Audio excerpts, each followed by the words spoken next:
Hello guys, আমি টুপন আর welcome to my channel Saturday and Sunday special. আজ আমি বানাবো চিংড়ি বাটা, একদম ঘরোয়া স্টাইল। তো এটা বানাতে কি কি লাগে আপনারা দেখুন, স্কিপ না করে।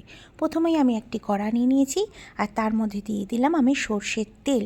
তেলটা গরম হলো আর আমি এর মধ্যে দিয়ে দিলাম দুটো রসুন, মোটামুটি স্মল সাইজের রসুন দিয়ে দিয়েছি। আর দিয়ে দিয়েছি আপনারা যে যেরকম ঝাল খাবেন সেরকম লঙ্কা দেবেন, কাঁচা লঙ্কা।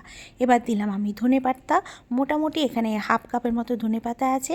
আর 1 চামচ আছে কালো জিরা। আর এটাকে আমি ভালো করে এবার ভাজবো ঠিক এইভাবে। তো আমার ভাজা মোটামুটি এটা রেডি। এবার আমি নিয়ে এসেছি চিংড়ি মাছ, মোটামুটি এখানে 300 গ্রামের মতো আমার চিংড়ি মাছ আছে। আমি এই চিংড়ি মাছটাকে ভালো করে ধুয়ে জল ঝরিয়ে রেখেছিলাম আর দিয়ে দিলাম এর মধ্যে। আর এটাকেও এর সঙ্গে ভালো করে আমি ভাজবো আর দিয়ে দেবো স্বাদ মতো নুন আর দেবো হলুদ।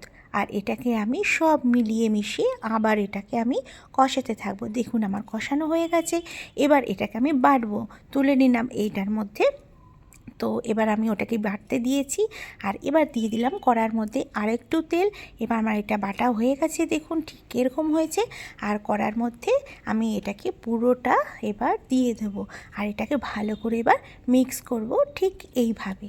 এবার কি করব, আমি একটা হাফ পাতিলেবু নিয়েছি, আপনারা গন্ধরাজের লেবু নিতে পারেন। তো আমি হাফ পাতিলেবুটাকে এর মধ্যে চিপড়ে দিয়ে দিলাম আর কি করলাম, এটাকে আবার ভালো করে আমি মিক্স করে নিলাম। তো আমার চিংড়ি বাটা রেডি। আপনাদের কেমন লাগলো এই চিংড়ি বাটা আমাকে জানাতে ভুলবেন না। আমার আরও ভালো ভালো রান্না খেতে হলে আপনারা আমাকে সাপোর্ট করুন, কমেন্ট করুন আর সাবস্ক্রাইব করতে ভুলবেন না।